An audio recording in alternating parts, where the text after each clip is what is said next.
So I was learning Hebrew all the way up until I was a junior in high school, and I really didn't know anything about Yiddish. I actually didn't even know that Yiddish was real, because my grandparents and my parents occasionally would throw a Yiddish word into their sentences in English, and I would just be like, oh, it's a Yiddish word. I didn't know it was a whole language. I just thought it had idioms and expressions and, meshuggah.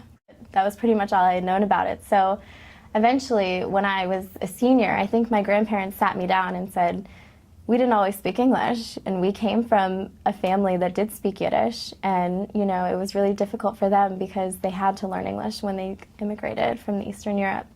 And I think it was at that point that I was just so shocked to find out that my family had spoken a different language, because I knew us all as English-speaking people.